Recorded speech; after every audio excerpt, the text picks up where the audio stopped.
Assalamualaikum warahmatullahi wabarakatuh. Alhamdulillahi rabbil alamin. Wassalatu wassalamu ala sayyidina Muhammadin sayyidil anbiya al mursalin wa ala alihi wa sahbihi wa sallim ajma'in. Amma ba'du. Saudara-saudara yang dimuliakan Allah Subhanahu wa taala.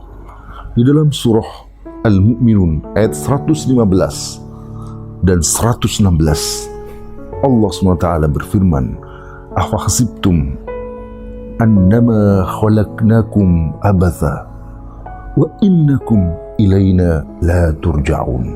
Dalam ayat ini Allah SWT berfirman, "Afa hasibtum, apakah kamu mengira, annama khalaqnakum abatha, sesungguhnya kami menciptakan manusia itu abatha."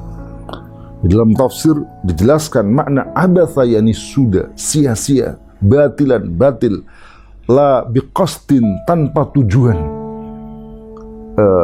Apakah kamu mengira kami Allah SWT menciptakan manusia itu tanpa tujuan, sia-sia, batil, sebagai layaknya binatang? Yang binatang itu tidak ada perintah, tidak ada larangan, mereka dibiarkan makan, minum, tidur untuk memuaskan sahabat mereka.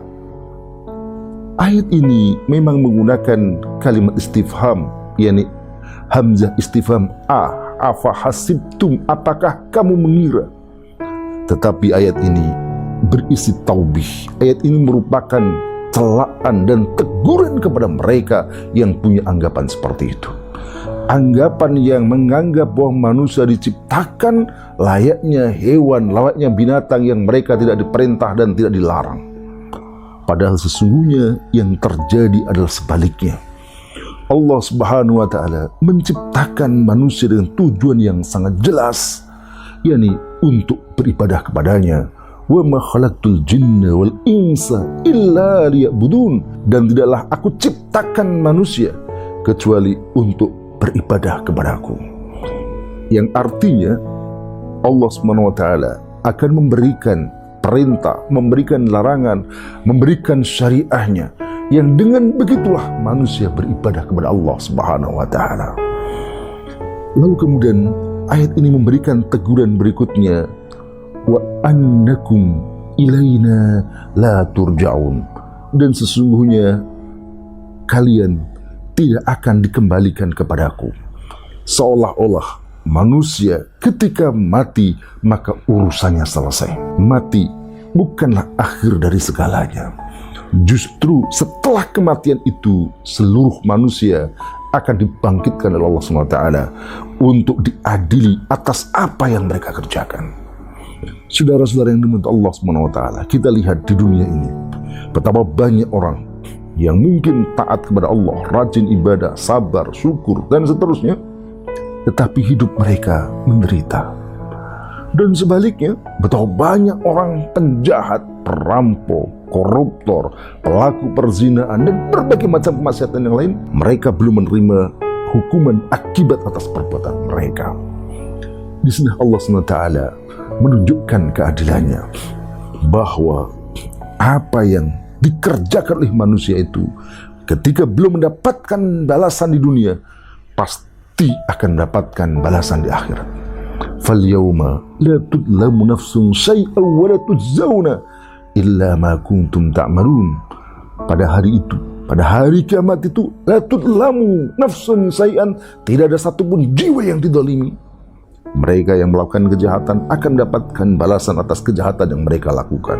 Ketika di dunia mereka mengabaikan syariah Allah Subhanahu wa taala, menganggap syariah Allah Subhanahu wa taala sesuatu yang mengancam, sesuatu yang membahayakan, dan mereka memusuhinya, maka mereka akan diadili Allah Subhanahu wa taala dengan hukum syariahnya itu.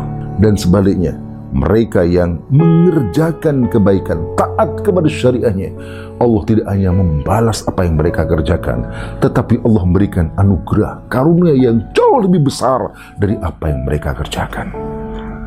Lalu ayat ini dilanjutkan, fata'alallahul malikul haq, maha suci Allah Subhanahu wa taala, maha suci dari apa yang mereka perkirakan, yang mereka menganggap bahwa manusia ketika hidup mereka tidak ada tujuan yang jelas. Manusia yang menganggap bahwa ketika mati maka berakhirlah segalanya. Itu adalah anggapan-anggapan yang salah, dan Allah SWT maha tinggi atas tuduhan dan anggapan seperti itu. Fata'alallahul malikul haq. Bahkan Allah adalah Al-Malik, Raja yang hak, yang benar, yang sesungguh-sungguhnya. La ilaha illa huwa Rabbul Arsyil Karim. Tidak ada ilah, tidak ada yang patut disembah, tidak ada yang patut ditaati kecuali Allah Subhanahu wa Ta'ala. Dialah Rabbul Arsyil Karim. Dia adalah Tuhan arsy yang agung, arsy yang mulia, dan tentu saja Tuhan alam semesta. Maka saudara-saudara, jangan pernah terbersit dalam pikiran kita bahwa kita hidup boleh melakukan apa saja apa yang kita kehendaki, tetapi harus kita tancapkan dalam diri kita bahwa kita hidup harus tunduk dan patuh kepada syariat yang Allah buat, karena kita pasti mati dan akan diadili oleh Allah SWT dengan syariah yang Allah turunkan sekarang ini. Semoga bermanfaat. Assalamualaikum warahmatullahi wabarakatuh.